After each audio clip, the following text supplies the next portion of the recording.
Hello guys, എല്ലാവർക്കും ഞങ്ങളുടെ ഒരു പുതിയ വീഡിയോയിലേക്ക് സ്വാഗതം. ഇത് ഞങ്ങളുടെ ഒരു വെഡ്ഡിങ് ആനിവേഴ്സറീൻ്റെ ഞങ്ങൾ സെലിബ്രേറ്റ് ചെയ്തതിൻ്റെയൊക്കെ ഒരു വീഡിയോ ആട്ടോ. ഫെബ്രുവരിയിലായിരുന്നു ആനിവേഴ്സറി ഉണ്ടായിരുന്നത്, പക്ഷേ ഇപ്പോഴാണ് വീഡിയോ പോസ്റ്റ് ചെയ്യാൻ പറ്റിയത്. ഞങ്ങൾ വെഡ്ഡിങ് ആനിവേഴ്സറിക്ക് എപ്പോഴും, അതായത് നമ്മളെ സ്പെഷ്യൽ ഡേയ്സൊക്കെ നമ്മൾ എവിടെയെങ്കിലുമൊക്കെ പോകണം, ആ മെമ്മറീസൊക്കെ എപ്പോഴും ഇങ്ങനെ നമുക്ക് ഓർത്ത് വെക്കാൻ നല്ല ഇഷ്ടമാണല്ലോ. അതുകൊണ്ട് ഞങ്ങളെപ്പോഴും ട്രാവൽ ചെയ്യും, ഓരോ സ്ഥലങ്ങളിലേക്ക് ഞങ്ങൾക്ക് പറ്റുന്ന രീതിയിൽ ഞങ്ങൾ എക്സ്പ്ലോർ ചെയ്യാറുണ്ട്. കഴിഞ്ഞ വർഷം നമ്മൾ സ്കോട്ട്ലാൻഡിലായിരുന്നു പോയത്. അന്നായിരുന്നു ഞാൻ യൂട്യൂബിൻ്റെ ഇതൊക്കെ സ്റ്റാർട്ട് ചെയ്തിട്ടുണ്ടായിരുന്നത്, പക്ഷേ പിന്നെ വീഡിയോ ഒന്നും ഇട്ടില്ല.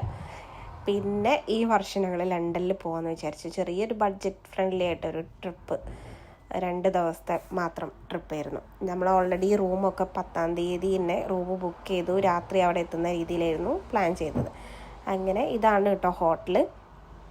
നല്ല രസമാണ്. ലണ്ടനിൽ തന്നെ സിറ്റീൻ്റെ അടുത്ത് തന്നെയാണ്, നമുക്ക് കുറച്ച് ഡിസ്റ്റൻസേ ഉള്ളൂ മെയിൻ അട്രാക്ഷനിലേക്ക് എത്താൻ വേണ്ടിയിട്ട്. അപ്പം നമ്മൾ ഈ booking.com വഴിയാണ് ഈ റൂം ബുക്ക് ചെയ്തത്. കുഞ്ഞി റൂമാണെങ്കിലും നല്ല സ്പേസ് ഉണ്ടായിരുന്നു, അതായത് നല്ല വൃത്തി ക്ലീൻ ആയിട്ടുള്ളൊരു റൂമായിരുന്നു. ലൈറ്റൊക്കെ ആണെങ്കിലും നല്ല രസമുണ്ട്. പിന്നെ ഇതേപോലെ ടോയ്ലറ്റ് ആണെങ്കിലും ഒരു കുട്ടി ടോയ്ലറ്റാണ്, പക്ഷേ എല്ലാ സൗകര്യങ്ങളും ഉണ്ട്, നല്ല വൃത്തിയും ഉണ്ടായിരുന്നു. അങ്ങനെ നമ്മൾ വന്നപ്പോൾ തന്നെ വേഗം ഫ്രഷായി, നല്ല ടയേർഡായിരുന്നു. ഞങ്ങൾ ട്രെയിനിലാണ് വന്നത്. 3-4 മണിക്കൂറുണ്ട് ഇവിടേക്ക് എത്താൻ വേണ്ടിയിട്ട് ഞങ്ങൾ സ്റ്റേ ചെയ്യുന്നത്. അങ്ങനെ ഇത് ആനിവേഴ്സറീൻ്റെ ആ ഡേ ആട്ടോ. അപ്പം ഞങ്ങൾ ആ കോസ്റ്റ്യൂമൊക്കെ നമ്മൾ ഓൾറെഡി ഇങ്ങനെ പ്ലാൻ ചെയ്തിട്ടുണ്ടായിരുന്നു, ഇന്ന ഡ്രസ്സൊക്കെ ഇടണം, നല്ല ഫോട്ടോസൊക്കെ എടുക്കണമെന്ന്. അങ്ങനെ പുറത്തേക്ക് രാത്രിയാണല്ലോ വന്നത്. പകൽ പുറത്തേക്ക് ഇറങ്ങിയപ്പോഴാണ് ശരിക്കും ആ സ്ട്രീറ്റിൻ്റെ ഭംഗി മനസ്സിലാവുന്നത്. നല്ല രസമാണ് കാണാൻ. ഇത് ഓരോ ഏരിയ പല കളർ തീമിലും, ബിൽഡിംഗ് ആണെങ്കിൽ പല സ്റ്റൈലൊക്കെയാണ് ചെയ്തത്. ഒരു വൈറ്റ് തീമിലുള്ള നല്ല ഭംഗിയാണ് കാണാൻ. പിന്നെ അതേപോലെ ഒരു ക്രീം കളറിലും വരുന്നുണ്ട്, അതും നല്ല രസമാണ്. ഇവിടുന്ന് തന്നെ നമുക്ക് ഇങ്ങനെ നടക്കുമ്പോൾ നല്ല ഭംഗിയാട്ടോ. നല്ലൊരു പീസായിട്ട്, അത് തിരക്കില്ല. സിറ്റിയിൽ നിന്ന് കുറച്ചൊരു വിട്ട് റഷൊന്നും ഇല്ലാത്തൊരു ഏരിയ ആയിരുന്നു. ഇങ്ങനെ പോണ്ടിച്ചേരി കൂടെയൊക്കെ നടക്കില്ല, അതേപോലെയായിരുന്നു. ഇത് റൂമിൽ നിന്നുള്ള പുറത്തേക്കുള്ള വ്യൂ ആട്ടോ. ഈ കാണുന്നത് ഒരു ഹോട്ടൽ തന്നെയാണ്. പിന്നെ നമ്മൾ ട്രെയിനാണ് എല്ലാത്തിനും ഡിപ്പെൻഡ് ചെയ്യേണ്ടത്. ഇവിടെ ഊബർ അങ്ങനെ ഒന്നും നമ്മൾ ഈ തിരക്കുള്ള സ്ഥലങ്ങളിൽ കിട്ടൂല. പിന്നെ കിട്ടുവാണെങ്കിൽ തന്നെ നല്ല എക്സ്പെൻസീവ് ആയിരിക്കും. നമ്മൾ ട്യൂബ് എന്നാണ് ഇവിടെ പറയുക. ഇതൊക്കെ അണ്ടർഗ്രൗണ്ട് വഴിയാണ് പോണത്. ഭയങ്കര സ്പീഡിലാട്ടോ എത്തുക. നമുക്കപ്പം ടൈം സേവിങ്ങും ഒക്കെ ഉണ്ട്. ഇത് നമ്മൾ ഇപ്പം ഒരു സ്ഥലത്തേക്ക് പോകാൻ വേണ്ടി നിൽക്കുകയാണ്, മെയിൻ ലണ്ടൻ ബ്രിഡ്ജ് കാണാൻ വേണ്ടിയിട്ട്. അങ്ങനെ ട്രെയിൻ വരുന്നത് കാണാനും രസമാണ്. പല ടൈപ്പ് ട്രെയിനുകളാട്ടോ. ചിലത് ഇങ്ങനെ നോർമൽ സിറ്റി ഭാഗത്തുനിന്ന് വിട്ട് ഔട്ടർ ലണ്ടനിലേക്ക് പോണതുണ്ട്. പിന്നെ ലണ്ടൻ സിറ്റിയിലൊക്കെ ആണെങ്കിൽ അണ്ടർഗ്രൗണ്ട് വഴിയാണ് എല്ലാ ട്രെയിനും പോണത്. അങ്ങനെ നമ്മൾ ഇതൊക്കെ ഈസി ആട്ടോ ആക്സസ് ചെയ്യാൻ വേണ്ടിയിട്ട്. നമ്മൾ ലൊക്കേഷൻ കൊടുക്കുമ്പോൾ തന്നെ ഇന്ന സ്റ്റേഷനാണ്, ഏത് പ്ലാറ്റ്ഫോമാണ്, ഏതൊക്കെ ഭാഗത്തേക്കാണ് എപ്പം വരും ഒക്കെ ചെയ്യും. പിന്നെ ടാപ്പ് ചെയ്യുക, കാർഡ് ടാപ്പ് ചെയ്യുക, ഈസി ആയിട്ട് നമുക്ക് കാര്യങ്ങൾ ട്രാവൽ ചെയ്യാൻ പറ്റും, ഒരു ബുദ്ധിമുട്ടുമില്ല. പിന്നെ ഇത് കുറച്ചൊന്ന് കണ്ടുപിടിക്കാൻ ഒരു പാടുണ്ടാവും ചില സ്റ്റേഷന്, അത്രേ ഉള്ളൂ. പിന്നെ ഇത് ഒരു ഹൈസ് ഗാലറി എന്ന് പറഞ്ഞിട്ടുള്ള ഒരു അട്രാക്ഷൻ ആട്ടോ. ഇവിടുന്ന് പുറത്തേക്ക് നമുക്ക് ലണ്ടൻ ബ്രിഡ്ജിലേക്ക് പെട്ടെന്ന് തന്നെ എത്താനും പറ്റും. ഇവിടെ നല്ല ഭംഗിയായത്, ഇങ്ങനെ കയറി വരുമ്പോൾ തന്നെ ഫുള്ള് ചുറ്റുഭാഗവും നല്ല രസമല്ലേ ബിൽഡിങ് കാണാൻ വേണ്ടിയിട്ട്. കഫേ ഉണ്ട്, പിന്നെ ഇങ്ങനെ ഷോപ്പിംഗ് ചെയ്യാൻ പറ്റുന്ന കാര്യങ്ങളും അങ്ങനെയൊക്കെ ഷോപ്പുകളൊക്കെയാണ് തൊട്ടടുത്തുള്ളത്. ഇവിടെ ആ നേരെ കാണുന്നൊരു സാധനം നിങ്ങൾ ശ്രദ്ധിച്ചാൽ മനസ്സിലാവും. ഇത് പണ്ട് കുറേ വർഷം മുന്നേ ഇവർ കപ്പലിലൊക്കെ യൂസ് ചെയ്ത ഒരു മെഷീനറിയാണ് അവിടെ മ്യൂസിയം പോലെ കീപ്പ് ചെയ്യുന്നത്. അവിടെ നിന്നും ഞങ്ങൾ കുറേ ഫോട്ടോസൊക്കെ എടുത്ത് നല്ല രസമുണ്ട് കേട്ടോ. അതിങ്ങനെ ഇടയ്ക്ക് അവർ സ്റ്റാർട്ട് ചെയ്യും, അപ്പോൾ ഇങ്ങനെ തുഴയുന്ന ആ സാധനമല്ലേ, അതിൻ്റെ ഉള്ളിൽ നിന്ന് വെള്ളമൊക്കെ വരും. നല്ല ഭംഗിയാണ് കാണാൻ വേണ്ടിയിട്ട്. അങ്ങനെ ഞങ്ങൾ രണ്ടുപേരും കുറേ വീഡിയോസും ഫോട്ടോസും ഒക്കെ എടുത്ത് കൂട്ടി. എവിടെ പോയാലും ഈ ഫോട്ടോസ് ഇല്ലാതെ നമുക്കൊരു ലൈഫില്ല. അതുകൊണ്ട് ഫോട്ടോസ് എടുത്ത്, ഭക്ഷണം കഴിച്ചില്ലെങ്കിൽ എനിക്ക് ഫോട്ടോ എടുക്കണം, വീഡിയോസ് എടുക്കണം എന്ന് ഭയങ്കര. ഹൈസ് ഗാലറിയ എന്നാണ് ഇതിൻ്റെ പേര്. ഇവിടെ ഫ്രീ ആണ്, നമുക്ക് എൻട്രി ടിക്കറ്റോ അങ്ങനെ ഒന്നുമില്ല. ഈ കാണുന്ന സാധനം കേട്ടോ ഞാൻ പറഞ്ഞ ആ ഒരു മെഷീനിന്. പിന്നെ അവിടെ ഞങ്ങൾ പുറത്തേക്ക് ഇറങ്ങിയപ്പോഴും അതിലും ഭംഗിയുള്ള വ്യൂ ആയിരുന്നു. വലിയ റിവറും പിന്നെ നമ്മളെ ലണ്ടൻ ബ്രിഡ്ജ് കാണാം ഇവിടുന്ന് തന്നെ. അങ്ങനെ ഞങ്ങൾ അവിടെ നിന്ന് ഫോട്ടോ എടുത്ത് പിന്നെ അതിൻ്റെ അടുത്തേക്ക് എത്താൻ വേണ്ടിയിട്ട് നടന്നു. കാരണം ഇവിടെ ഓൾറെഡി നമ്മൾ പണ്ട് വന്നിട്ടുണ്ടായിരുന്നു കഴിഞ്ഞ വർഷം, പക്ഷേ ആ ലണ്ടൻ ബ്രിഡ്ജ് കാണാൻ പറ്റിയില്ല. കുറേ ദൂരേന്ന് അത് കണ്ടിട്ട് നമ്മൾ തിരിച്ചു പോവുക ചെയ്തത്, സമയമൊന്നും ഇല്ലാത്തതുകൊണ്ട്. അങ്ങനെ ഇന്ന് അവിടെ പോയി അടുത്തുനിന്ന് ഫോട്ടോ എടുക്കണം എന്നൊക്കെ വിചാരിച്ച് ഞങ്ങളിങ്ങനെ നടന്നു. ഈ ബാഗ് എനിക്ക് ആനിവേഴ്സറിക്ക് എൻ്റെ ഹസ്ബൻഡ് തന്നതാട്ടോ.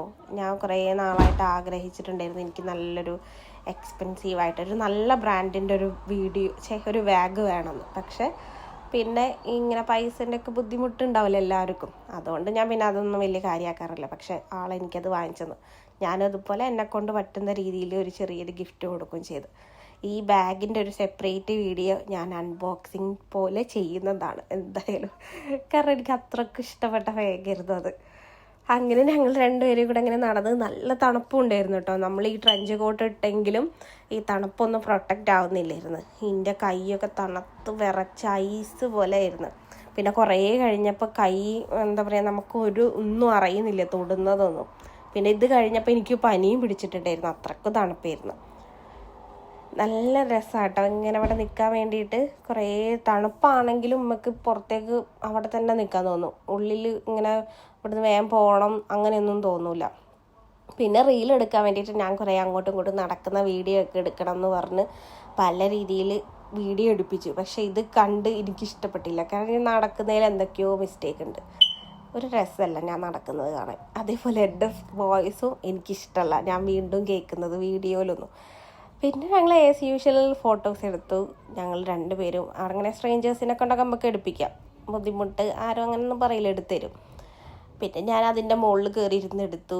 ഇത് ശരിക്കും വീണ് പോയിട്ടുണ്ടെങ്കിൽ തട്ടിപ്പോകട്ടോ, എനിക്കൊന്നാമത് നീന്തലും അറിയില്ല. അങ്ങനെ പിന്നെ ഞങ്ങൾ ഈ ബ്രിഡ്ജിൻ്റെ മുകളിൽ കയറി. നമുക്ക് ഏറ്റവും ടോപ്പിലേക്ക് പോവാട്ടോ മൊത്തം വ്യൂ കാണാൻ വേണ്ടിയിട്ട്. പക്ഷേ നല്ല പൈസ ചിലവാണ്, കാരണം ഓൾറെഡി ലണ്ടനിൽ വരുമ്പോൾ നമ്മൾ പൈസ പോകുന്നത് വഴി അറിയില്ല. അതുകൊണ്ട് നമ്മൾ ആ ഒരു ചിലവ് ഒഴിവാക്കി. പിന്നെ ഇതിൻ്റെ ഇടയിൽ ഞങ്ങൾ ഭക്ഷണം കഴിക്കാൻ നവരുചിയിൽ പോയിട്ടുണ്ടായിരുന്നു, ഈസ്റ്റാമ്പിലുള്ള. അവിടുന്ന് ബിരിയാണി പിന്നെ ചട്ടിച്ചോറ് ഇതൊക്കെ കഴിച്ചു. പക്ഷേ ഈ വിശപ്പിൻ്റെ ഇതിൽ അതൊന്നും വീഡിയോ എടുക്കാൻ പറ്റിയില്ല.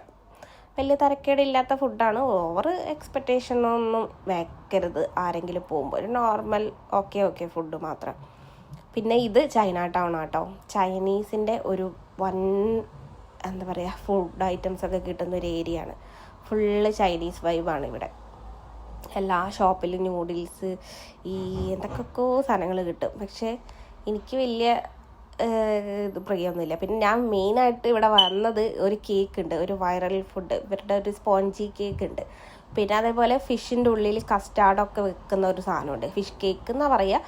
അത് എനിക്കങ്ങനെ ഇഷ്ടപ്പെട്ടില്ല. നോർമൽ ഇവരുടെ ഒരു സ്പോഞ്ച് കേക്ക് ഉണ്ട്, അത് സൂപ്പർ ടേസ്റ്റാണ്. അപ്പോൾ നമ്മൾ ആ ഷോപ്പിലേക്ക് ഇങ്ങനെ പോവുമായിരുന്നു അത് വാങ്ങിക്കാൻ വേണ്ടിയിട്ട്. ഒരു കേക്കിന് 2.5 പൗണ്ടാണ് വരുന്നത്. അത്യാവശ്യം വലിയൊരു പീസാണ് വരുന്നത്, നമുക്ക് കഴിക്കാൻ നല്ലതായിരിക്കും. ഇതാട്ടോ ഷോപ്പ്. ഇതിനുള്ളിൽ കുറേ സാധനങ്ങളുണ്ട്, പക്ഷെ എൻ്റെ കയ്യിലുള്ള അങ്ങനത്തെ പാക്കിങ്ങിലാണ് ആ കേക്ക് വരുന്നത്. ഇതിൻ്റെ പല ഫ്ലേവേഴ്സൊക്കെ ഉണ്ട്. പിന്നെ നമ്മൾ പുറത്തേക്ക് ഇറങ്ങിയപ്പോൾ ഇതേപോലെ സ്ട്രീറ്റിൽ ഇങ്ങനെ കുറേ ആൾക്കാർ ഗിറ്റാർ വായിക്കും, ചിലർ പാട്ട് പാടും. അങ്ങനെ അവരുടേതായിട്ടുള്ള കുറേ കാര്യങ്ങൾ അവർ ഇങ്ങനെ അവിടെ നിന്ന് എക്സ്പോസ് ചെയ്യും. ഇങ്ങനെ അവർക്കൊരു വരുമാനമാണ്, നമുക്ക് ഇതുപോലെ എൻജോയ് ചെയ്യാനും പറ്റും. അങ്ങനെ ഞങ്ങൾ കുറേ നേരം ഇങ്ങനെ ആളെ തന്നെ നോക്കി നിന്നു, കാരണം നല്ല രസമുണ്ടായിരുന്നു അത് കേൾക്കാൻ വേണ്ടിയിട്ട്.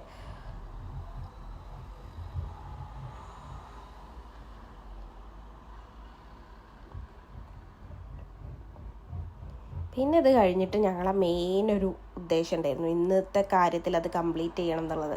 നമ്മൾ കേക്കൊന്നും സെപ്പറേറ്റ് കട്ട് ചെയ്യുന്നില്ലല്ലോ. അങ്ങനെ ആലിയ ഭട്ട് ഫേമസ് ആയ ലെക്ടോ കഫേയിൽ പോയി. ഇവിടെ കുറേ ബ്രാഞ്ചുകളുണ്ട് കേട്ടോ. അപ്പോൾ ഈ ഒരു ഷോപ്പിലാണ് ഞങ്ങൾ വന്നത്. ഇത് നമ്മളെ ചൈന ടൗണിൻ്റെ അവിടെ നിന്ന് ഒരു 5 മിനിറ്റ് നടക്കാനൊക്കെ ദൂരേ ഉള്ളൂ. നമ്മൾ ഗൂഗിൾ മാപ്പിൽ നോക്കിയാൽ തന്നെ നമുക്ക് ഡിസ്റ്റൻസ് മനസ്സിലാവും. അപ്പോൾ ഞങ്ങൾ കയറി ആസ് യൂഷ്വൽ നമ്മൾ മിൽക്ക് കേക്കാണ് ഓർഡർ ചെയ്തത്. ഇതിൽ ഒരു സ്ട്രോബെറി, പിന്നെ ഒരു ബ്ലൂബെറീൻ്റെ ഒരു പീസും, പിന്നെ ആ മിൽക്കിൻ്റെ ഒരു സാധനവും കൂടെ ഡെക്കറേറ്റ് ചെയ്തൊക്കെയാണ് തരുന്നത്. ഇതിന് ഒരു പീസിന് 8.5 പൗണ്ടോ 10 പൗണ്ടോ അങ്ങനെ എന്താണ് വരുന്നത്. ഞാൻ ഫസ്റ്റ് ബൈറ്റ് കഴിച്ചു. നല്ല ടേസ്റ്റ് ഉണ്ട് കേട്ടോ. ടേസ്റ്റ് വൈസ് നല്ല ഇങ്ങനെ മെൽട്ടായി പോവും, ഈ ആലിയ ഭട്ടൊക്കെ പറയുന്ന പോലെ തന്നെ. പക്ഷേ ഇതിലും നല്ല കുറേ ഷോപ്പിൽ മിൽക്ക് കേക്ക് ഇതിലും ബെറ്റർ ആയിട്ട് കിട്ടും. ഹെവലി ഡെസേർട്ട് എന്ന് പറഞ്ഞിട്ടൊരു ഷോപ്പുണ്ട് ലണ്ടനിൽ തന്നെയുള്ള. കുറേ ബ്രാഞ്ചസും ഉണ്ട് അവർക്ക്. അവിടുത്തെ മിൽക്ക് കേക്ക് സൂപ്പറാണ്. ഇതിലും നല്ല ടേസ്റ്റ് എനിക്ക് അതായിട്ട് തോന്നി. ഇതൊരു ബ്രെഡും നമ്മളെ കോക്കനട്ട് മിൽക്കിൻ്റെ ഒക്കെ ഒരു ഫ്ലേവർ ആയിട്ടാണ് തോന്നിയത്. എന്നാലും ഓക്കെ ആണ്, കുഴപ്പമില്ല, രസമുണ്ട്. പിന്നെ ആംബിയൻസും നല്ല രസമായിരുന്നു. ഒരുപാട് സീറ്റിംഗ് കപ്പാസിറ്റി ഉണ്ട്. പിന്നെ അവിടെ വരുന്നത് മുഴുവൻ നോർത്ത് ഇന്ത്യൻസും ഒക്കെയാണ്. കാരണം നമ്മൾ ഓൾറെഡി ഇത് ഭയങ്കര ഫേമസ് ആക്കി വെച്ചതാണല്ലോ. അപ്പോൾ അത് കഴിക്കാൻ നമ്മളാണ് ഏറ്റവും കൂടുതൽ വരുന്നത്. ഇന്ത്യൻസാണ് കൂടുതലുണ്ടായിരുന്നത് ഞങ്ങൾ പോയ സമയത്ത്. അങ്ങനെ എല്ലാവരും ഈ സെയിം കേക്ക് തന്നെയാണ് ഓർഡർ ചെയ്യുന്നത്. അവിടെ കൂടുതൽ മൂവ്മെൻറ്റ് ഇത് തന്നെയാണെന്ന് തോന്നുന്നു. അങ്ങനെ ഞങ്ങൾ പിന്നെ പുറത്തോട്ട് ഇറങ്ങി നേരെ വീണ്ടും ചൈന ടൗണിൽ അവിടെ പോയിട്ട് ഈ കുംഫു നൂഡിൽസ് എന്ന് പറഞ്ഞിട്ടൊരു ഷോപ്പ് ഉണ്ടായിരുന്നു. അവിടെ നല്ല റഷാണ്. അപ്പോൾ അത് കണ്ടിട്ട് ഞങ്ങൾ ഉള്ളിൽ കയറിയത്. അപ്പോൾ ഫുള്ള് ചൈനീസ് ആൾക്കാരൊക്കെ തന്നെയാണ് ഫുഡ് കഴിക്കുന്നത്. അപ്പോൾ ഞങ്ങളും ഇതേപോലെ ബീഫിൻ്റെ 2 വെറൈറ്റി സാധനങ്ങൾ വാങ്ങിച്ചു. വലിയ കിണ്ണം പോലത്തെ ഇതില്ല കേട്ടോ വന്നേ, ചോപ്സ്റ്റിക്കൊക്കെ വെച്ചിട്ട്. പിന്നെ ഞങ്ങൾ റിക്വസ്റ്റ് ചെയ്തൊരു ഫോർക്ക് വാങ്ങിച്ചു. അല്ലാതെ നമുക്ക് ഈ സാധനം കഴിച്ച് വലിയ ശീലമില്ലാത്തതുകൊണ്ട് കിട്ടൂല. എൻ്റെ കൂടെ ഉള്ള ആൾ പിന്നെ കുറച്ച് സ്റ്റൈലാക്കാൻ വേണ്ടിയിട്ട് ചോപ്സ്റ്റിക്കൊക്കെ യൂസ് ചെയ്ത് കഴിക്കുന്ന പോലെയൊക്കെ ആക്ട് ചെയ്തു. പക്ഷേ എന്നെക്കാളും ബെറ്ററായിട്ട് കഴിച്ചു കേട്ടോ. എനിക്ക് തീരെ കിട്ടുന്നില്ലായിരുന്നു അതിൽ. ഞാൻ നോർമൽ സ്പൂൺ വെച്ചിട്ട് തന്നെ അഡ്ജസ്റ്റ് ചെയ്തു. പിന്നെ അതൊക്കെ കഴിഞ്ഞ് നമ്മൾ രാത്രി ഇങ്ങനെ ചുമ്മാ കുറേ നേരം വർത്തമാനമൊക്കെ പറഞ്ഞ് തിരിച്ച് റൂമിലേക്ക് പോയി.